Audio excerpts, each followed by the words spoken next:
Gente, então assim, como eu falei, as finanças são algo muito particular, muito pessoal, e às vezes as pessoas ficam com dúvida, ficam com receio de ficar perguntando, não querem falar sobre esse assunto por achar que a pergunta é besta, por achar que já deveriam saber, por achar que, sei lá, que deveriam ter mais dinheiro, ou que tem vergonha de falar de algum embolo financeiro que enfrentam. Eu acho que isso tudo a gente precisa realmente quebrar, a gente precisa conseguir anular isso, porque na verdade a gente só vai conseguir ter um país mais próspero, ter uma finanças pessoais, nossas pessoais mais prósperas, se a gente conseguir se ajudar e tirar dúvidas mesmo, perguntar e fazer e esclarecer para que a gente possa seguir um rumo da prosperidade, tá bom? Gente, então vamos lá. Primeira pergunta de hoje posso investir em renda variável, tá? Desculpa, posso investir a minha reserva em renda variável? A reserva de emergência, como todo mundo sabe, é uma reserva para uma emergência, né? Não é novidade. A reserva de emergência é de 6 a 10 salários, quer dizer, de custo de vida que você tem no mês. Geralmente o salário cobre os custos, né? Então a gente fala 6 a 10 salários, mas é 6 a 10 vezes o que você gasta para se manter no mês, tá legal? Então você já sabe isso. E aí eu vou usar a minha reserva, vou aplicar a minha reserva em renda variável. Bom, primeiro que eu já falei algumas vezes aqui que a gente precisa ter planejamento, né? Organizar nossas finanças depende de um planejamento, aquele planejamento dos envelopinhos que eu já falei algumas vezes também. Então você vai separar isso por cento de custo, você vai fazer um planejamento, você vai ver quanto sobra para você poder investir.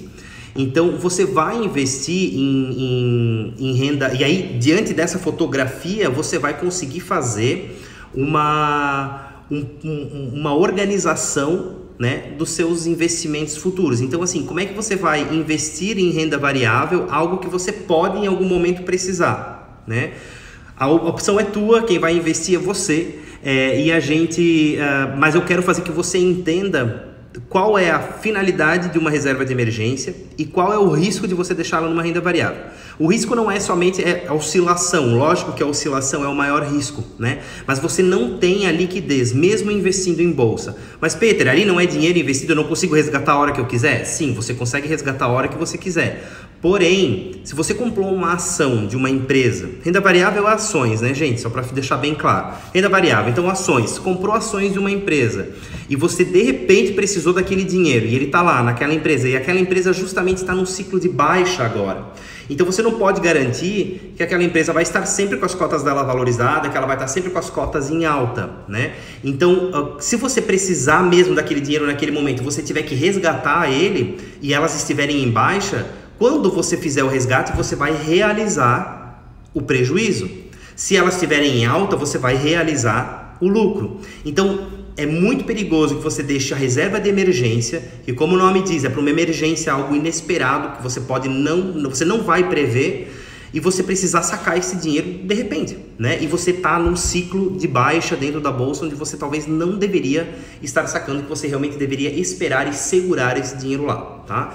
Então, reserva de emergência é mais recomendado que você utilize algum tesouro direto, um CDB que pague no mínimo 100% do CDI, ou algum outro investimento que você considere seguro, tá? Existem outros diversos LCI, enfim, outros que sejam seguros, produtos de banco, renda fixa, que sejam mais fáceis de você poder resgatar. Não que sejam mais fáceis, mas que você não corra o risco de estar na oscilação do mercado, entendeu? Imagina se você tivesse toda a sua reserva de emergência, por exemplo, no início da pandemia.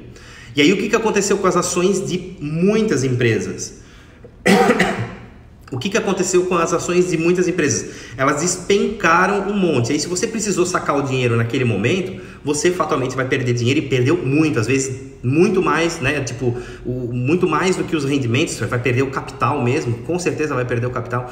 Então é muito perigoso você deixar isso em renda variável, certo? E também, se você fez aquele planejamento que a gente já falou também, dos envelopinhos que eu falei aqui no início da live, você tem que ter definido uma meta para aquele dinheiro. Então, se você entendeu que renda variável pode ser misturado com reserva de emergência, é um pouco perigoso, tá? Então, volta lá, assiste mais alguns vídeos aí no meu canal do YouTube que eu falo um pouquinho sobre isso, de como formatar a reserva de emergência qual o melhor local para alocar a reserva de emergência.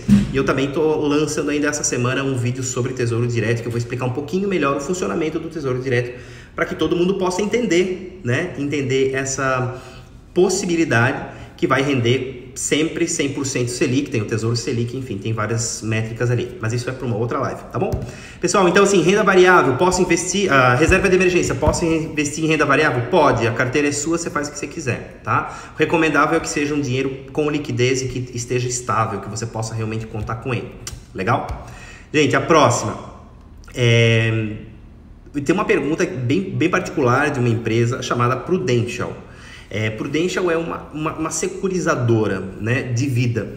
Então muita gente pergunta assim, cara, mas será que vale a pena ou não vale? Já me ofereceram também, já analisei com profundidade esse negócio e a gente já debateu até em pequeno grupo de amigos aqui se vale a pena ou não vale a pena. E tem diversos outros desse mercado. Eu cito o nome porque é talvez um dos mais conhecidos, é uma empresa muito grande, uma empresa séria, respeitada, tá? Mas por que o que eu só gosto de chamar a atenção, né?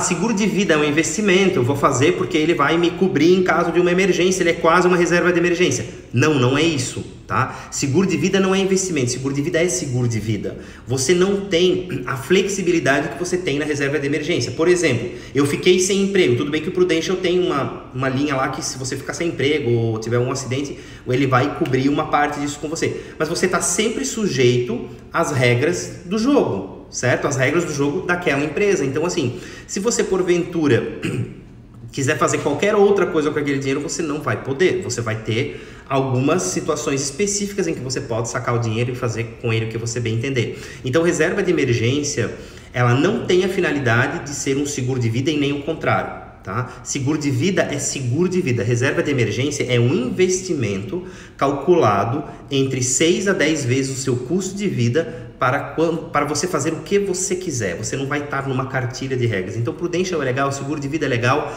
depende muito da tua atividade financeira também. Mas eu sou autônomo e eu posso da noite para o dia perder todos os meus contratos, ou sei lá, algum setor da pandemia que ficou severamente afetado, tipo, sei lá, turismo, shopping, hotelaria, loja, comércio, né? Muitas ficaram severamente afetadas. Então você pode pensar assim, eu quero ter uma garantia para se isso acontecer novamente, e que se eu tiver perdas, né?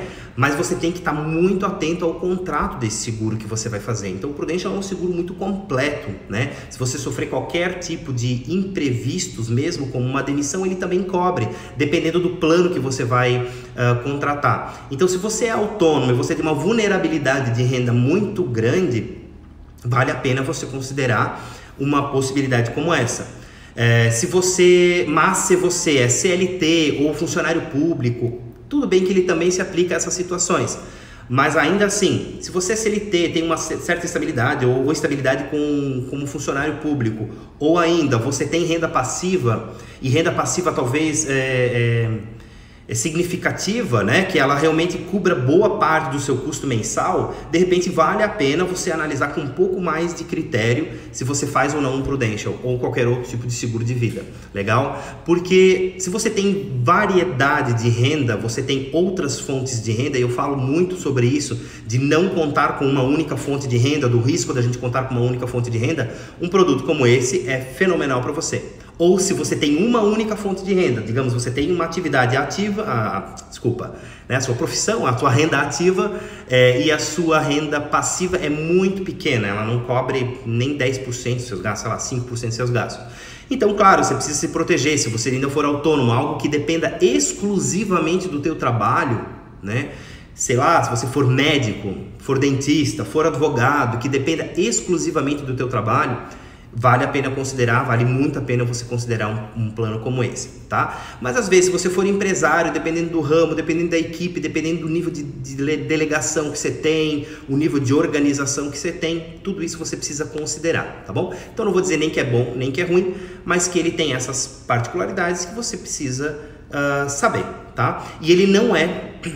Seguro de vida não é investimento. Isso é o mais importante que a gente tem que memorizar, né? Porque você não faz com ele o que você quiser, a hora que você quiser. E fundo de reserva é para você fazer a hora que você quiser, o que você quiser. Tá legal? Então, segunda dúvida já foi respondida também. Gente, assim, ó, eu não estou conseguindo controlar minhas finanças, mas eu posso investir? eu tenho um dinheirinho para investir todo mês, mas eu não sei quanto que eu gasto por mês, eu não sei nem quanto que eu ganho ao certo, eu não costumo conferir meu holerite, isso aí eu dou tudo para minha mulher vai pagando as contas com o que ganha, e se sobrar alguma coisa a gente deposita, e tá sobrando um dinheirinho, eu vou depositar, então eu tô tudo bem. Tá tudo bem. Se você tem saúde financeira e não está devendo em nenhum lugar, tá mais que 66% da população, tá tudo bem.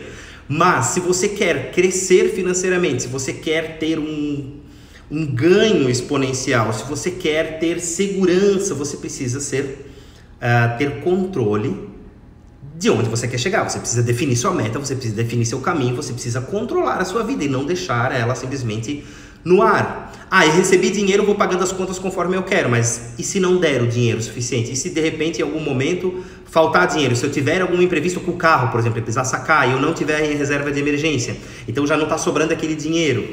Então é importante que a gente tenha um planejamento, né? É importante que a gente consiga minimamente controlar nossas finanças. E quando eu falo controlar finanças, gente, é coisa simples, você não precisa ter inúmeras planilhas, tá? Eu controlo por planilhas, acho muito bom, mas tem aplicativos que fazem um controle melhor eu não digo, mas mais rápido, né? Que você não consuma tanto tempo. Ou simplesmente você pega uma cadernetinha, um caderno, um bloco de notas do celular, né? Bota no bloco de notas do celular simplesmente as contas que você tem, você principalmente tem assim uma fotografia das suas finanças, que você saiba, cara, eu ganho 5 mil, mas vai 1.000 para isso, 200 para aquilo, 500 para aquilo, gastos totais deu 4.300 e alguma coisa, em média 4.500, então eu sei que eu posso investir R$500. Pronto, isso já é ter controle das finanças, tá? Isso quer dizer que você já está controlando as suas finanças. Para dizer que você não controla as finanças é quando você não sabe quanto você ganha, você não tem a menor noção de quanto você gasta no total por mês, e você querer investir, sobrou um dinheirinho na conta, eu vou aplicar aquele dinheirinho. Legal, melhor do que deixar ele parado na conta, porque conta corrente também não vai render nada. Mas, se você por acaso, qual é o risco, né, de você investir sem controlar suas finanças?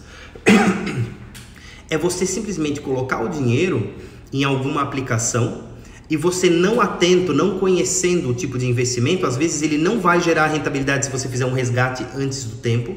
E se você não controla suas finanças, é muito provável que você talvez não possa esperar o prazo daquela aplicação, né? Por exemplo, tem alguns títulos, Tesouro Direto, por exemplo, que é Tesouro Direto 2024. Então quer dizer que você vai aplicar e que para você ter aquela rentabilidade você tem que aguardar até 2024. Ou você vai ter uma oferta de LCI dentro do seu banco, você comprou o LCI que é livre do imposto de renda, que legal, vou comprar. Mas o LCI também tem uma carência, no mínimo 180 dias, 720 dias, depende muito do tipo de negociação que você vai ter com o seu banco. Então é extremamente importante que você saiba que se você não controla suas finanças, o risco de você precisar sacar aquele dinheiro antes do prazo daquela aplicação é muito grande.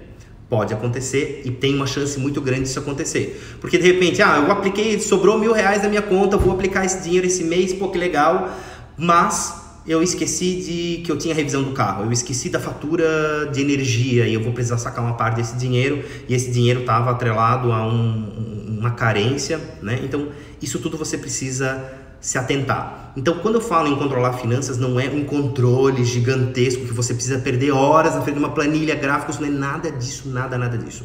Vamos simplificar o processo. É basicamente, você pega um papel do saquinho do pão e anota nele as suas despesas fixas mensais todos os meses, e aí você vai ter uma foto das suas finanças, você vai ter uma noção do quanto você gasta todo mês. E você sabe o seu salário, você coloca ali o seu salário em cima, e aí você já tem uma noção de quanto você pode aplicar todo mês. Aí você deixa sempre uma margenzinha aí de erro, e aí você não vai ter problema. Então você já quer dizer que você controla suas finanças e ainda você consegue investir com mais segurança, evitando resgates antecipados que podem te trazer perda de renda ou até prejuízo, porque tem outras questões de imposto de renda também, tá bom?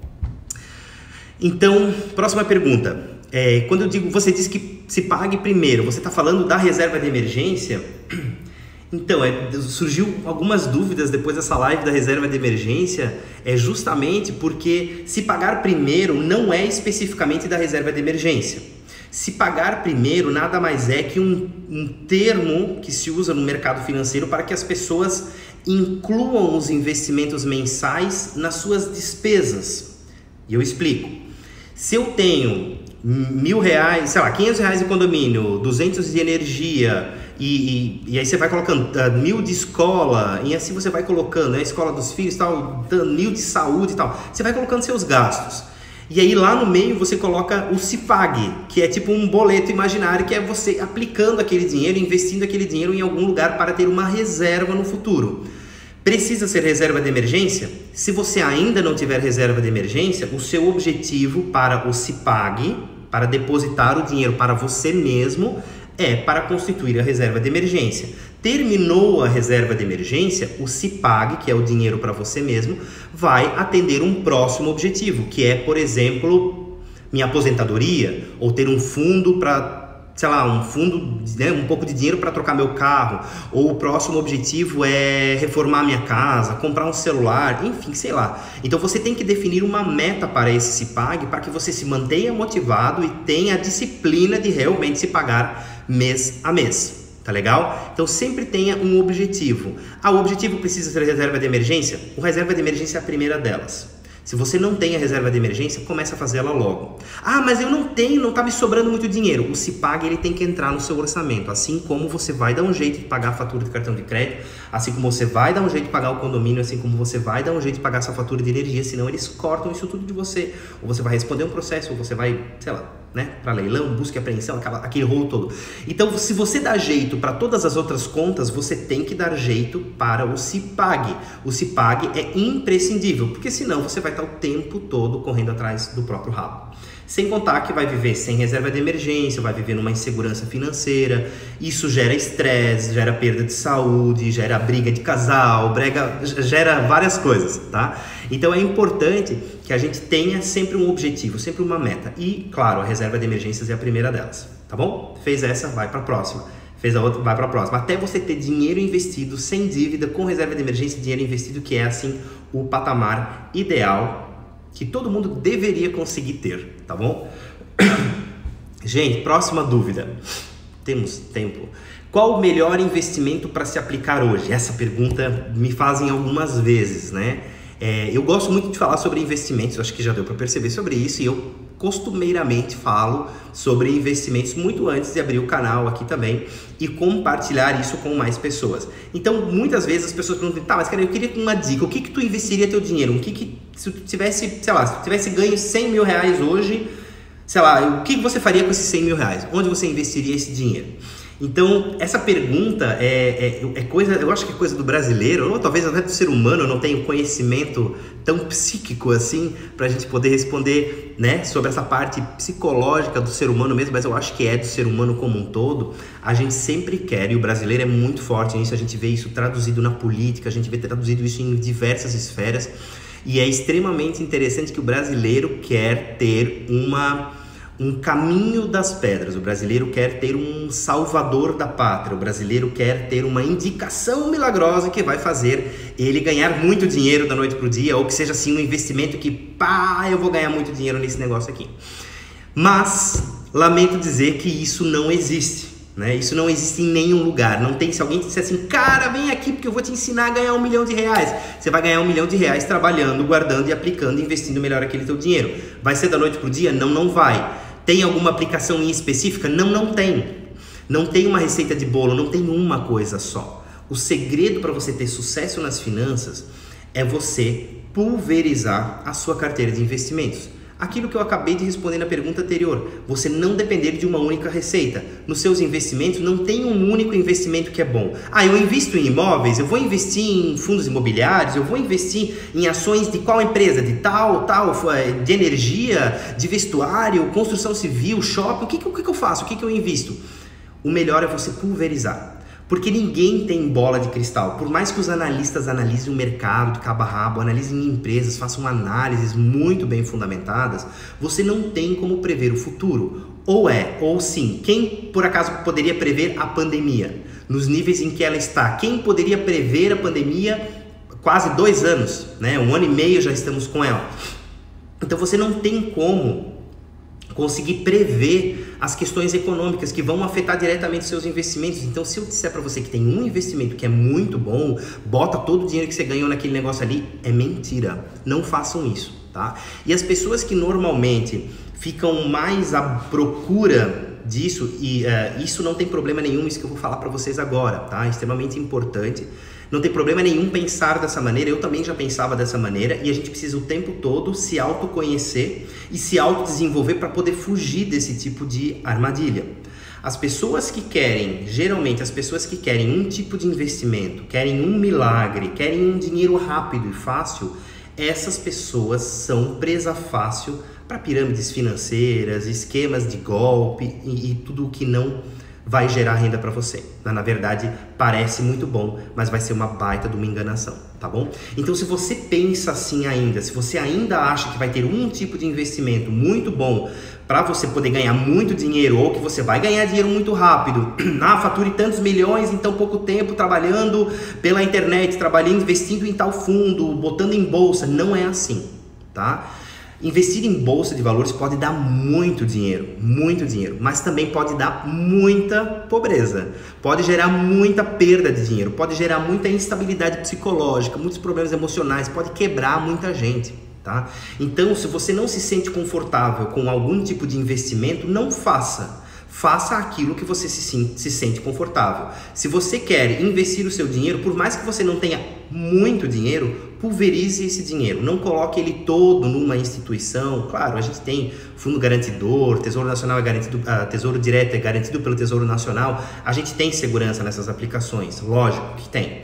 Mas não coloque tudo num lugar só, porque às vezes você está perdendo a chance de ter uma rentabilidade maior, tá? O importante é que você consiga entender o funcionamento de cada modal de investimento que você vai colocar, entender como funciona o Tesouro Direto, qual que é a finalidade dele, entender o que são fundos imobiliários, como que eles rentabilizam, o que são os dividendos mensais, como que é calculada as ações dele, né? Porque eles também sobem e descem, né, conforme a bolsa. O que é um CDB, qual é o percentual do CDI que ele vai estar pagando, isso tudo é importante que você conheça. E não parece meio confuso, meio chato, mas é super tranquilo, e eu te garanto que você continuar acompanhando aqui os meus vídeos e você vai conseguir entender isso tranquilamente, tá? Então, se você conseguir entender como que funciona minimamente esse mercado financeiro, o que significa CDI, qual é o indexador da remuneração da poupança, dos CDBs, do LCI, como que isso tá, as taxas, você vai conseguir facilmente calcular qual é o melhor investimento para você, tá bom? Mas não coloque todo o dinheiro num lugar só. Eu quero comprar imóveis porque tem valorização. Cara, tem gente que ganha muito dinheiro com imóveis e tem gente que perde, tá? Então, não tem uma receita de bolo, não tem um tipo de investimento, não tem uma aplicação. E eu tô falando de imóveis porque eu tô falando de finanças como um todo, eu não tô falando de investimentos em bolsa de valores, certo? Então, às vezes você pode dizer, mas eu gosto de imóveis, eu já ganhei dinheiro com imóveis, então invista em imóveis, se isso te deixa tranquilo, se isso é algo que você tem um mínimo de expertise, se você consegue controlar esse tipo de investimento, vai fundo, tá bom? Esse é o melhor investimento para você. Mas esse também pode não ser o melhor investimento para outras pessoas. Por isso que quando alguns experts falam, por exemplo, vende o teu imóvel, aplica tudo em ações. Cara, eu acho isso tão perigoso. Isso é tão perigoso, isso é tão desonesto, na minha opinião, porque às vezes você não tem a expertise mínima para poder investir em ações, você não tem preparo psicológico para investir, não tem nada de errado nisso, é o seu perfil, né? Tem gente que tem aptidão para cozinha e tem gente que tem aptidão para escrita, tem gente que tem aptidão para negociação, tem gente que tem aptidão para controle financeiro. Então você tem que descobrir dentro de você mesmo qual é a sua aptidão. E se você não se sente confortável para investir em bolsa, você não vai vender nunca o seu imóvel para investir em bolsa. Se você não consegue correr o risco, não é um investidor arrojado, e não tem problema em não ser um investidor arrojado. Eu, quando era mais jovem, eu sempre pensava assim, eu quero ser um investidor arrojado porque é arrojado, é para frente. Cara, besteira, isso é besteira, tá? O que é arrojado para você é você simplesmente estar estável. O que é confortável para você, claro que tem que sair da zona do conforto também, não dá para ficar simplesmente achando que a poupança vai ser um bom negócio, mas você tem como escolher dentro do mercado financeiro opções que se encaixem melhor ao seu perfil, tá legal? Então, vender um imóvel e investir tudo em bolsa, cuidado, se você não tem conhecimento com bolsa, nem cogita essa ideia, tá? Nem cogita essa ideia, legal? Próxima dúvida, peraí, deixa eu mamar água aí. É muito difícil investir em ações? Bom, já falei um pouquinho sobre isso aqui, né? Não é muito difícil investir em ações. Eu acho que ninguém precisa ser um gênio para poder investir em ações. Não é difícil ganhar mais rentabilidade do que a gente ganha em investimentos em banco hoje, não é difícil, tá? Porque os bancos, na sua maioria, fazem o CDB bosta, que a gente chama, que é os CDBs rendendo 80%, 90% da CDI. Cara, é muito pouco, muito pouco. Você vai demorar muito para você conseguir atingir isso. E aí eu pergunto, por que você vai deixar numa aplicação de 93% do CDI, 85% do CDI, se você pode aplicar no Tesouro Selic, que é 100% da Selic? Então, CDI e Selic andam mais ou menos juntos. Só pra gente resumir, eu não vou explicar de novo a diferença, mas só para vocês entenderem, não nessa live, tem em outras lives, tá bom? Mas então, desculpa. Então, só para você entender, investir em ações é simples sim. Você tem condições de ter uma rentabilidade muito maior do que você tem em banco. E não tem justificativa para você ficar refém dos serviços do banco. Ah, mas eu me sinto bem e o banco está remunerando no mínimo 100% do CDI. Legal. Vale a pena para você? Tá confortável? Tá no mínimo 100% do CDI? Beleza. Se tiver abaixo do CDI, cara, você consegue investimentos como o Tesouro Selic, que é extremamente seguro, de uma maneira muito fácil e que você não corre risco nenhum, tá bom? E que vai te remunerar mais do que 90%, 85% de CDI, beleza? Então, assim, voltando às ações em específico, você tem duas formas de poder analisar ações, dando uma resumida, certo? Que tem análise gráfica, que você vai lá e pega o comportamento gráfico daquelas ações, tá? Desculpa. E que não é difícil de analisar. Você vai pegar o gráfico, está pronto dentro de uma corretora de valores, você vai ter lá o book de ofertas, você vai ter lá o gráfico e você vai simplesmente abrir o gráfico e olhar, você consegue retroagir, né, no tempo e poder ver o comportamento dele. Então você vai ver, poxa, ela já atingiu tal, agora ela está em tal, então ela está oscilando, está no meio do período, de repente vale a pena comprar, enfim, aí você consegue fazendo um estudo em cima desses gráficos, tá? De uma forma simples, o gráfico está muito alto e hoje ela está muito baixa, talvez valha a pena entrar, mas o gráfico dela é muito oscilado, então quer dizer que ela é uma empresa muito vulnerável, né? Muito variável, então você tem que ter estômago para as altas e baixas. Ou ela é uma empresa que teve uma crescente, ela é de algum nicho muito promissor, de sustentabilidade, por exemplo, energia elétrica, coisas que são mais promissoras. Eu não estou indicando nenhum tipo de nicho, nenhum tipo de ação para vocês, que fique muito claro. Mas então você consegue analisar pelo gráfico, se ela está numa crescente, eu acho que ainda vale a pena entrar, porque é um nicho muito promissor, ele deve crescer muito ainda.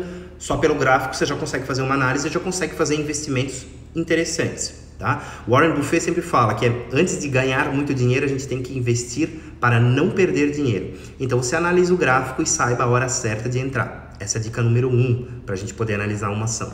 A dica número 2 para você poder analisar uma ação é a análise fundamentalista. Você vai procurar o relatório, o balancete daquela empresa, que todas as empresas que estão na bolsa precisam obrigatoriamente publicar esses balancetes, e você vai olhar o balancete e vai poder analisar pelos indicadores financeiros que ela realizou recentemente, que você vai poder avaliar se essa empresa tem fundamento ou não, tá bom? Aí, claro, vai demandar um pouquinho mais de conhecimento nessa área administrativa, entender o que é um EBITDA, entender o que é geração de caixa, que está totalmente ligado ao EBITDA, saber se aquela empresa tem um endividamento maior que a receita, enfim, né? Saber qual é o planejamento daquela empresa. E claro que você vai investir em ações numa empresa em específico, sei lá, eu vou investir na empresa X, eu não quero nem citar nome. Então eu vou investir na empresa X, mas antes da empresa X eu preciso analisar essa empresa, se ela tem fundamento, qual é a realização comercial que ela já tem. Por exemplo, as empresas do Ike Batista subiam muito na bolsa, teve gente que ganhou muito dinheiro porque comprou na baixa e ele teve aquela,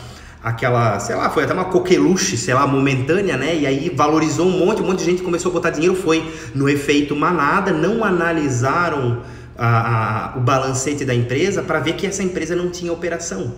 Então, se uma empresa não tem operação, se uma empresa que não vende nada, não vende nenhum produto em específico, essa empresa para mim não tem fundamento. Então, se você fizer análise fundamentalista, olhar o balancete dela, você vai descobrir que essa empresa não tem fundamento. É diferente de uma empresa como Magazine Luiza, como Itaú, como VEG, que são empresas que estão mais na mídia aí, né? E que você já sabe que são empresas que têm fundamento, então de repente vale a pena você ir para a análise do gráfico, que ela já é muito mais sucinta de você fazer, ela é muito mais rápida de você poder fazer, tá bom? Mas, e também você pode fazer as duas, tipo, eu quero me precaver, eu quero investir em ações, você analisa as duas coisas. Digita aí no Google, balancete empresa tal, que é a empresa que você quer, abre o teu home broker da tua corretora de valores, você vai lá no análise de gráfico, você vai ver o análise de gráfico, pronto, você tem as duas informações, você tem que estudar um pouquinho cada uma delas, o gráfico é mais rápido do que a análise fundamentalista, claro, mas as duas já te dão um mínimo de noção para você conseguir realizar um bom investimento, tá bom? E a dica mais legal é que tenha controle emocional, né? Não invista no efeito manada, não vai naquela coisa, cara, tá todo mundo... Eu lembro muito bem, eu não lembro em que ano que foi, mas eu lembro muito bem que deu assim a febre também de investir em Petrobras. Todo mundo saiu comprando Petrobras.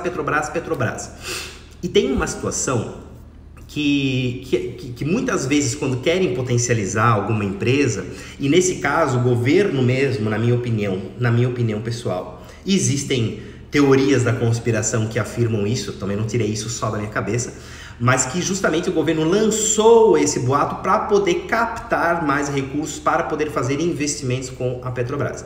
E o que aconteceu logo depois? Veio Lava Jato, veio uma série de escândalos e as ações da empresa foram caindo drasticamente, que agora estão recuperadas, ou seja, então levaram pelo menos 5, 6, 7 anos, eu não consigo precisar, para conseguir retornar ao que você tinha investido. Então, você tem que ter muito sangue frio para poder segurar uma ação como essa e não simplesmente sair, entrar no efeito manada, porque às vezes lançaram um boato no mercado para poder vender mais ações, e você sair também assim que a ação declinar muito com medo de que muitos escândalos, a Petrobras vai quebrar, vou fechar, vou cair fora dela. Entende? Então você precisa ter uma análise sua, criteriosa, você precisa ter segurança de poder entrar naquilo ali ou não. E para você ter segurança, você tem que analisar aquela empresa. E eu gosto de fazer uma metáfora, por exemplo, assim, você não vai... Tem gente que não manda lavar o carro num lugar que ele não conhece muito bem ou que não tem a referência muito bem, porque morre de medo de alguém arranhar o precioso carro dele. Então, como é que você vai botar o seu dinheiro num lugar que você não sabe, numa empresa que você não conhece, numa aplicação que você não tem a menor familiaridade? Então, comecem devagar. A dica que eu dou é: analisem, façam com cautela e comecem devagar, tá? Próxima. Posso abrir uma conta em corretora em nome do meu filho? Pode sim, menores de idade podem ter conta em corretora também, mas logicamente vai ter que estar atrelado ao CPF de algum adulto, assim como numa previdência privada, assim como numa conta em banco, assim como em qualquer lugar, né? Assim como na matrícula da escola tem que ter um adulto responsável pelo pagamento, responsável por qualquer situação que acontecer com aquela conta. Por exemplo, o que pode acontecer numa corretora de valores? Declaração de imposto de renda, você vai ter que fazer. Dividendos são livres de imposto de renda, mas eventualmente se você comprar e vender ações e realizar a renda nas ações, você vai ter que pagar um imposto de renda sobre a realização daquele ganho de capital em cima da venda das ações. Então você consegue sim abrir conta em corretora, mas você precisa ficar muito atento que essas responsabilidades são suas e logicamente não é o seu filho que vai estar operando isso. E se seu filho estiver operando e ele for menor de idade, por 13, 14 anos, tem muita criança, eu digo criança, mas são adolescentes que são muito bons nisso, né? E que fazem isso, que já estão ali brincando um pouquinho dessa situação, que eu acho extremamente louvável, começar super cedo, mas você tem que saber que você precisa, como pai, como tutor, você precisa minimamente acompanhar isso lá, porque se der qualquer problema, é você que vai responder, o seu CPF que vai responder, tá legal? Então pode abrir sim, mas um dos pais ficam linkados com seu CPF responsáveis por aquela situação, tá? Outra pergunta, última pergunta vamos responder para a gente não se alongar demais nessa live, tá bom? Como ganhar 200% do CDI? Essa é a pergunta que veio muito essa semana, principalmente semana que passou, porque a XP, e eu não estou fazendo recomendação novamente, a XP lançou um anúncio, né, um advertisement aí de que 200% do CDI, aí claro, aumentou a taxa Selic, muita gente Tesouro Selic que rende praticamente a mesma coisa do CDI, aí lançou 200% do CDI, claro, para poder captar, né, porque muita gente pode ter migrado, talvez para um Tesouro Selic, sendo que a Selic aumentou, né, vai para a renda fixa porque a Selic aumentou e eles tentaram captar uma parte desse dinheiro jogando 200% do CDI, isso quer dizer que é o dobro praticamente da Selic. Então se a Selic está 4,25, o CDI está 4,15 mais ou menos, então quer dizer que você ganhou 8,30, né, de rendimento naquela aplicação, por exemplo, da XP. Mas claro que elas têm umas regrinhas, é só até 10 mil reais, o dinheiro também tem uma carência, então tem alguns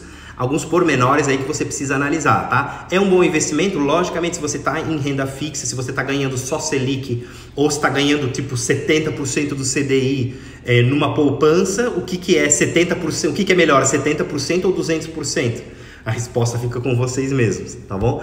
Então é muito fácil a gente entender que isso é momentâneo, isso é passageiro, isso é uma oportunidade que a gente está tendo agora. Então se você não tem, isso é só para novos entrantes, então se você não tem conta em corretora, quer aproveitar, tem 10 mil reais para poder aplicar num investimento legal, renda fixa, seguro, ele pode ser uma opção interessante, tá bom? Vou fazer mais uma pergunta que eu tô empolgado com essas perguntas hoje aqui. LCI é um bom investimento? Cara, quando até nem muito tempo atrás, todo mundo falava assim, cara, LCI, até eu entrei naquela neura, cara, eu quero LCI, eu ficava me enchendo o saco do gerente do meu banco, dizer, cara, quando abrir um LCI, eu quero um LCI. E aí, quando liberava um LCI, você se sentia assim, extremamente privilegiado, porque, cara, eu consegui comprar um LCI, até o gerente faz toda aquela situação de, cara, eu tenho um LCI aqui, a 90% do CDI, livre de imposto para você. Nossa, 90% do CDI. Eu acabei de falar de um 200% do CDI. Ah, mas o LCI não tem... Ah, gente, LCI, só para quem não sabe, é letra imobiliária, né? Letra de crédito imobiliário. Então, você investe no setor imobiliário através de fundos, tá? Fundos, isso tudo através do banco, não é você quem controla. Tá? Então é o banco quem controla isso. Então o LCI está aplicado ali, então você fica naquela situação, aplica no LCI ou não. Então o gerente vem com aquele papo de, cara, 90% do LCI, você simplesmente não precisa pagar o imposto de renda e é tudo muito maravilhoso. Quanto que vai dar o teu imposto de renda? Cara, o teu imposto de renda pode dar 15%. Se é 90%, com mais 15% deu 105%. Digamos assim, se você botar o dinheiro numa aplicação que você tem que pagar um imposto de renda, você vai pagar 15%, por exemplo, do imposto. Eu estou só supondo, ela é uma escala regressiva, então pode ser que você pague 22,5%, pode ser que você pague 27,5%. Suponhamos 15%. Então 90% do CDI você está ganhando e você tem mais 15% sobre a rentabilidade que você economiza, porque você não precisa pagar imposto de renda no LCI. O LCI é livre de imposto de renda, assim como a poupança. Porém, entretanto, todavia, a gente tem aplicações como essa da XP que eu falei agora, que são momentâneas, que tem por 200% do CDI. Então, de 105 para 200, o que é melhor para você? A resposta eu também vou deixar por sua conta, tá legal? Gente, como eu consigo esses investimentos? Abrindo a sua cabeça, tá? A primeira coisa é abrindo a sua cabeça, não tendo medo, tendo sim receio e cautela, que vai fazer com que você faça um investimento consciente naquilo que você tem conhecimento ou que você tem um mínimo de conhecimento para poder operar de uma maneira segura. E as ações, você não precisa ser o expert da economia, o expert das finanças para conseguir operar, tá legal? Começa devagar, vai fazendo cada vez um pouquinho e vai sentindo. Isso é que nem um namoro, né? A gente não chega namorando já casando. A gente namora, se conhece, interage e vai entendendo, conhecendo a pessoa. Nos investimentos você vai fazer a mesma coisa. Você abre sua conta na corretora primeiro, vai conhecendo os investimentos, vai aplicando um pouquinho ali, um pouquinho aqui. Você já tem muito conteúdo aqui no meu canal também. E aproveitando, se você ainda não se inscreveu no meu canal do YouTube, vai lá agora, se inscreve na live, que também dá... Bom, aviãozinho agora não adianta mais, já estamos no finalzinho da live, né? Mas ainda assim, comenta, me manda perguntas pelo direct, se não quiser mandar no meu feed mesmo. Mas eu tô diariamente postando conteúdo, postando insights, postando dicas, postando vídeos para você poder melhorar os seus investimentos e poder fazer investimentos com mais segurança, mais tranquilidade, tá legal? Então se inscreve lá no meu canal, dá aquela força, porque isso aí vai ajudar a gente poder divulgar esse material para mais pessoas. E se você achou que esse conteúdo é relevante, você não deve guardar ele só para você, tá bom? Gente, então, finalizando aqui, muito obrigado pela presença de vocês, tá bom? E eu quero, só para poder terminar essa live, falar para vocês o seguinte, que não existe, o bom, bonito e barato não existe, né? Em investimentos não existe um investimento que seja com alta rentabilidade, extremamente seguro e com ótima liquidez, tá? Não vai existir isso, assim como o bom, bonito e barato não existe, tá bom? Ou ele tem um rendimento alto, mas ele tem um risco maior, porque geralmente instituições financeiras menores pagam um rendimento maior, ou empresas que precisam captar mais, porque talvez não tenham tanto fundamento, não tenham tanta venda, o EBITDA não esteja tão bom, precisam aumentar a capacidade de captação de caixa, elas paguem dividendos maiores, então você precisa ficar atento a isso.